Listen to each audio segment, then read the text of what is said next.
Assalamu alaikum and welcome to the Oasis Focus on Finance show. I'm your host Shafiq Morton. As always, it's great to be with you. In last week's show, we had a look at global investments. We spoke about what global investments entailed. We also mentioned some of the considerations, and we also spoke about the regulatory environment. We also mentioned that Finance Minister Pravin Gordhan had announced an amnesty in terms of global investments during the budget speech. Should you wish to have a look at last week's program, tune into the Oasis Crescent YouTube channel. In today's show, we are going to have a look at some of the practical issues surrounding global investments. Joining us in studio today from the Oasis team are Michael Swingler and Ebrahim Rawoot. Gentlemen, assalamu alaikum, welcome to the show. Good day, thank you very much, Shafiq. Michael, let's just quickly do a summary of what we discussed last week before we proceed on to the practicalities of global investment. I think the core message was that you have two types of foreign investments, and they're different in process of how you invest, but ultimately the underlying investments, you're getting the same exposure. So firstly, you have the indirect and the direct investment. If we look at direct investment, the process is different to indirect because you need to transfer the funds abroad and make an application to SARS. So there's additional administration involved, and ultimately you can also be subject to the laws of the country where the global fund is domiciled.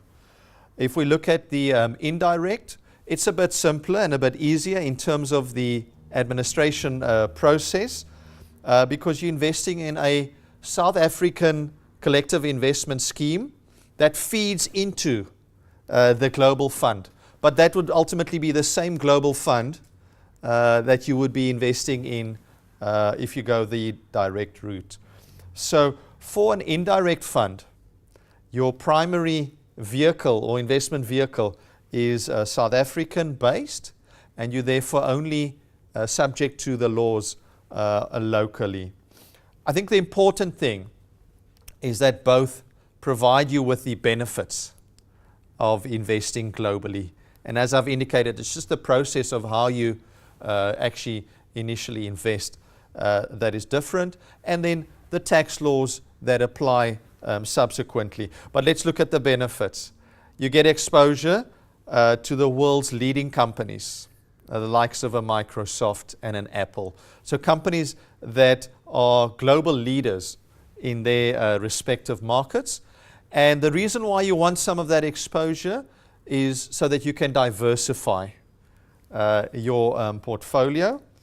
And then an added benefit is if your local currency does depreciate.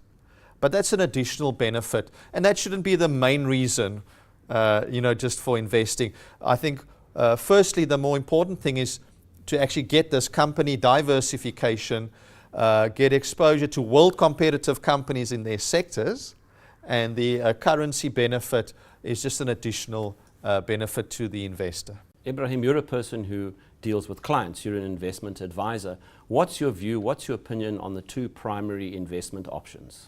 Shafiq, I think, the decision of whether to go direct or indirect, is really and largely dependent on the circumstances of the individual that you are dealing with. So I think for every client out there, before you consider even going the direct or the indirect route, is to speak to an accredited and licensed financial advisor. And we mention that in our interviews and, in our articles, deal with someone that is going to operate in a highly regulated space and environment. And then, through that relationship, you then start understanding, what is the opportunities that's available, but also, what is the needs and the requirements of the client and how you're then able to match those two relationships. Now, as Michael mentioned, if you look at the indirect route, which is really an easy route because it's you taking monies and you're investing in a South African-based fund, and that fund will then go and invest into a global fund. And as Michael so rightly mentioned, it's a feeder fund. It's literally feeding into a global fund. And there, you're getting exposure at a global level. But then you have certain individuals that says, you know, I've got sufficient amount of money in South Africa, so I'm looking at diversifying by taking my money into a direct global environment. And by doing that, it means I'm now having to convert my rands into a foreign environment. So depending on the currency, the country that you're choosing, whether it's dollars or pounds or, you know, yen, whichever the currency is, but you're now trading in a foreign direct environment.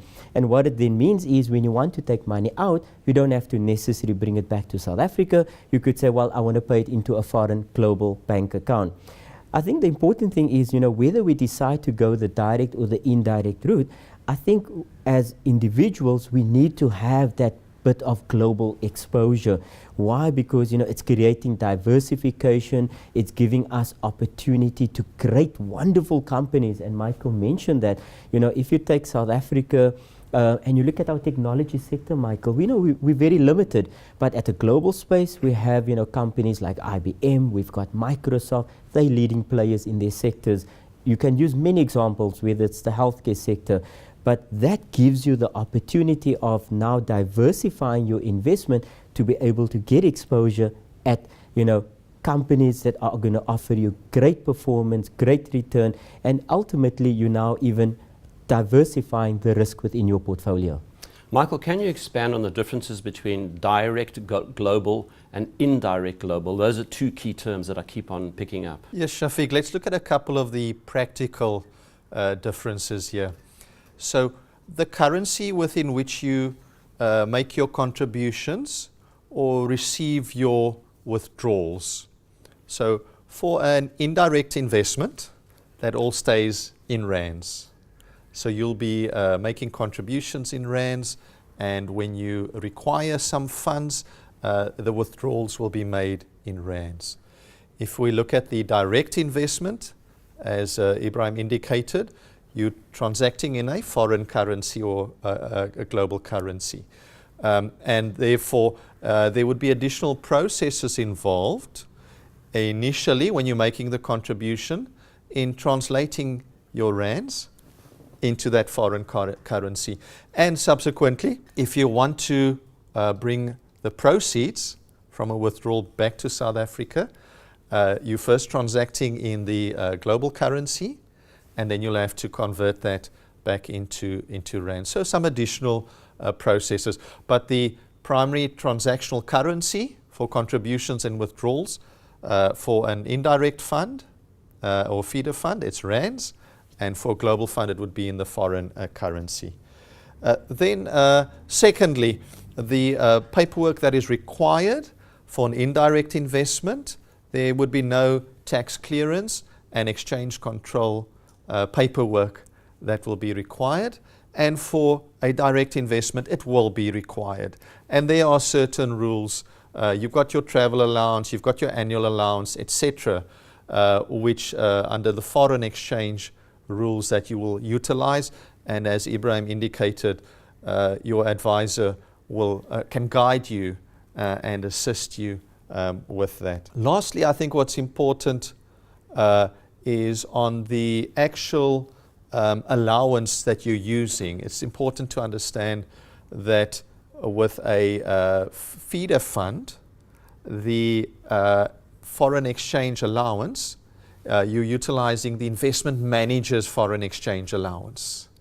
And that is done by the investment manager. So the funds must be returned in rands. And then on the global side, you're utilizing your personal exchange allowance. And then, as I've indicated, slight differences from a taxation perspective, where for an indirect investment, you're only in the South African paradigm in terms of taxation laws.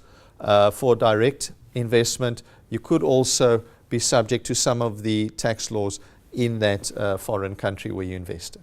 Ebrahim, I note that these global investment portfolios recently have performed exceptionally, and that Oasis itself, back home here, and Oasis House, that you've actually achieved some noteworthy recognition in terms of these investments. Yeah, certainly, Shafiq, and if you look at the portfolio, what it's actually doing is, it's benefiting from the returns of the holding within that portfolio. And when you measure it from a South African rand perspective, you're now also benefiting from the depreciation in the value of currency. And if we just take the last 12, 18 months, we've seen certain depreciation on the currency. So that two factors, which is investment return and currency return, has ensured that a fund like the Oasis Crescent International Property Equity Feeder Fund has received a Raging Bull certificate for the best South African domiciled real estate fund. Now, to give you an idea, Shafiq, the impressiveness of this fund, over a 1-year view, the fund has generated a 33% annual return. Now that's, phenomenal. It's an amazing achievement. But, we should also be looking and saying, what has this fund done over the long term? And, if you look at your 1-year return, 33%, you look at your 3-year return, 28.5%, you look at your 5-year return, you'll see 26.5%. Now, what are we mentioning? We're saying, first of all, we have the basic cost of living, which is inflation, and CPI has roughly been between 5 and 6% over that period. So as your first objective is really to match the cost of living. Secondly is then to say, I want to add at least 2 to 3% above inflation, and what I'm doing is significantly improving on the quality of one's life. The fact that the fund has been able to achieve those astronomical and wonderful returns means a significant improvement in the quality of one's life. So you have the Oasis Crescent International Property Equity Feeder Fund, but then we also have the Oasis Crescent International Feeder Fund, which is a pure global equity-based fund. Again, exceptional returns. And if you look at the numbers, a 1-year return of 29%, a 3-year return of 31%, a 5-year return of 24.5%. And using your benchmark of CPI, which is the basic cost of living, this fund has achieved more than what it has done in order to provide real return and wealth creation at large for our investors.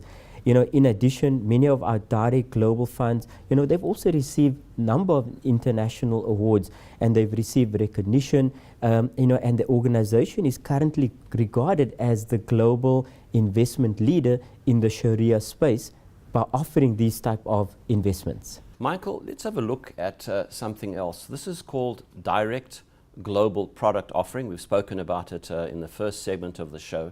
Give us some examples of exactly what you mean in terms of product. The Oasis has obtained its license, for global funds more than 15 years ago. So we've been a competitor on that global landscape for a long time. We have offices in London and in Dublin, and they would look after the administration of these global funds. The funds are registered in Ireland. That's their primary registration. They're also registered in a number of other countries, but the primary registration is in Ireland. The importance of this is that you fall under the European Union regulation for collective investment schemes.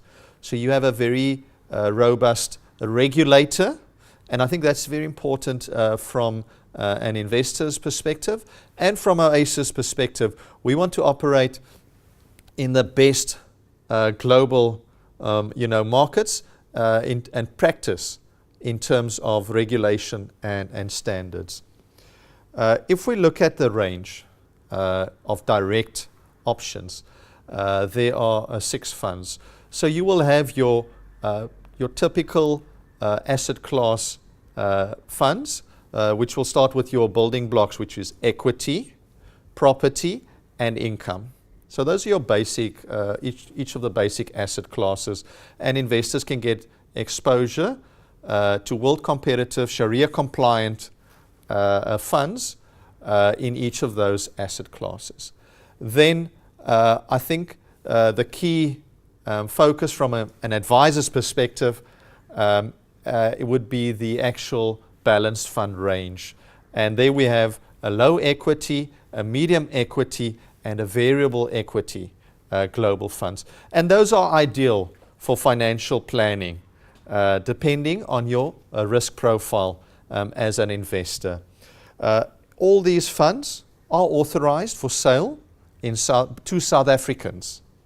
And so they're regulated by the European Union regulators, but then they must also be registered with the South African regulator if you want to sell these global funds, direct global funds, to South African citizens.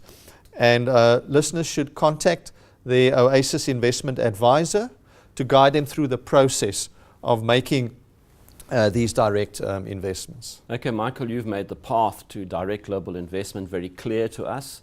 I think everybody knows exactly where to go and how to do it. Ebrahim, what about indirect global investment opportunities? Well, Shafiq, the range of the indirect global investment funds, that forms part of the Sharia collective investment schemes, as I mentioned earlier on, would be the Oasis Crescent International Property Equity Feeder Fund. So that is for someone that wants to invest in properties, and it's good A-graded, highly listed properties. And then we also have the Oasis Crescent International Feeder Fund that will feed into that equity building block, as Michael mentioned. But I think it's important that, we as financial advisors sit down with clients in order to be able to understand what is my risk tolerance, what am I comfortable looking at, and then being able to map a product that meets that requirement. And then, on the conventional global investment side, we also have the Oasis International Feeder Fund. And these funds, they're all governed by the rules that pertain to all of us and all our other South African collective investment schemes. And again, you'll be able to obtain more information from your financial advisor as to which product is going to be best suited. Can I just add here, Shafiq, that we mustn't forget, I know we're focusing on global funds today, but we mustn't forget that all our South African balance funds would also benefit, because the global funds would be one of the building blocks for South African balance fund. So if you take our Crescent range of South African balance funds, we are entitled to diversify in terms of the South African Reserve Bank rules under the pension laws. We are able to invest 25% of that offshore. So what we're talking about today is investment in the direct funds. But the key point I want to make is that all our investors in our South African balance range would also benefit from the Microsoft and the Apple, because a portion of their South African balance funds would also be able to share in the benefit of the global diversification. And Michael, maybe just to add on to that, and remember, Shafiq, the balance fund range of products is not only available in the collective investment scheme environment, it's now available in the retirement fund environment, which is your period retirement savings, but it's also available in the post-retirement living annuity funds. So no one is excluded from having the opportunity to invest in these global products. We've made it available through the balance range of products. And I think that's a wonderful way of not only diversifying, but allowing every individual the opportunity to be able to get exposure, not only to South African-based stocks, but also global-based stocks. Important point. Michael, let's get into something else. Often a client may say, I want to access my funds. What's the process? How do I access my funds if I have a global investment? As referred to briefly earlier, but just to go into a bit more detail, you would be transacting for your indirect investment, so your feeder fund, exactly the same as any of the other South African unit trust funds that you invested in. And the reason is because your primary fund is local, and then through the investment manager's offshore allowance, it feeds into the global fund. So all transactions there would be subjected to the same process, completing your redemption form and following a similar process. Globally, it is, you're transacting in the foreign currency, and as indicated, if you then want to bring those funds back to South Africa, it will take a little bit longer because there will be additional procedures involved. I think a key differentiator between the Oasis Global Funds and a number of the other global funds out there is that there's still a number of funds that do not price on a daily basis globally, and they might price weekly or even less often. We have the best systems. We've got a great team, and we ensure that all our global funds are priced on a daily basis. So I think that is important differentiation there. And as I've indicated, there is some additional processes involved, but with the daily pricing, we are able to ensure that customers get access to their funds sooner if they need to utilize some of their funds. Ebrahim, from the accessing of funds to, I think, the big question, uppercase tax implications. Tax implications is very important, and we need to differentiate and separate the impact we have on the South African-based collective investment schemes funds versus your direct global funds. So if we look at your South African-based funds, and it's not a very difficult process. There's certain forms of income that we earn, and that income, whether it is interest, whether it's dividends, it forms part of certain tax requirements and obligations of us as individuals that we need to disclose. Then at the same time, Shafiq, and this happened way back in 2001 when they started introducing what is called capital gains tax. And capital gains tax is very simple. It's the tax that you will pay on the profit your investment has made at a time when you decide to dispose of it. Now, yes, the numbers are quite, onerous, because someone says, but I bought this asset many years ago. I don't know what I paid for it. I know what I'm selling it for. So how do I work out my profits? But I think what is important, and this is why this administration process is so important, because every year we will issue income tax certificates to our clients. We will issue what is called an IT3B, which discloses the income that you've earned, and an IT3B certificate, which discloses what the gain that you've made, which needs to form part of your capital gains tax liability. That same process that we've introduced in South Africa is now also being adhered to at a global level, because you're earning different forms of income. And again, we will issue those tax certificates. You will then submit that to your tax practitioner, your accountant. You might even decide to do it yourself. But it's important that you take that information and record it in your tax return or on e-filing, in order to make sure that you are disclosing everything.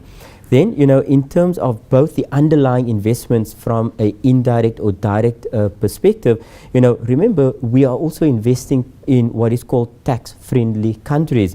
So the portfolios themselves would usually only pay a limited amount of tax. But I think important when we speak about tax, it's a very detailed, it's a specific subject matter.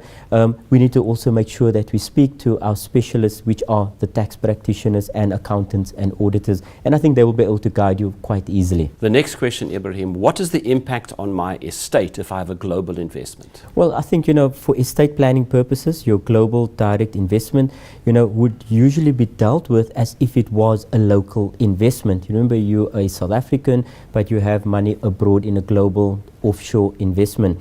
And that will form part of your estate. Therefore, it will be placed under the South African executorship law, which is not going to be subject to, administration complications that global entity or that global country is going to impose on you. In addition, you're not now required to appoint a global executor. I mean, if you're in South Africa, your investments are in London, and you now need to pay an executor in pounds, it could become an expensive exercise. So your South African executor is going to be able to incorporate, your investments that you have in South Africa, as well as those investments that you have abroad. I think what is very important just to mention, Shafiq, is that remember, we are going to close our eyes one day or the other, but we need to make sure that we've disclosed all these investments, whether they're in South Africa, whether they're globally, because when we need to wind up our estate, we need to bring that all back into one account in order to be able to settle and pay it out to the beneficiaries. And if we haven't disclosed, SARS is going to charge a penalty for that asset that hasn't been disclosed through your lifetime while you were employed or working. Michael, in conclusion, the issue of declaration or disclosure. Shafiq, in simple terms, if you're investing in a feeder fund, you don't have to disclose it as a global investment, because the primary fund is in South Africa. So that's part of your local assets. If you're investing directly into a global fund, it's important that that is disclosed on a regular basis in your tax returns. And As you've indicated in the initial introduction, there is an amnesty period has been extended by the Minister of Finance. The benefits of disclosing are very substantial. The fines are harsh. So we advise all investors to ensure that their affairs are in order, because if you don't disclose, ultimately if you need the funds to utilize them in South Africa, you're not able to bring them back. And then just to conclude, I think it's important that listeners and viewers appreciate the importance of the diversification that we've referred to today, the benefits of the global investment, and that they speak to their Oasis financial advisor to help them, to guide them through that process. Michael Swingler, Ebrahim Rawoot, gentlemen, thank you. Thank you. And that concludes this edition of Focus on Finance. A special thanks to our guests, Michael Swingler and Ebrahim Rawoot. If you've missed any of our shows, go online to the Oasis Crescent YouTube channel. Should you wish to contact Oasis, you can call 0860 100 786 or email info@oasiscrescent.com. Until next time, I'm Shafiq Morton. Assalamu alaikum wa rahmatullah.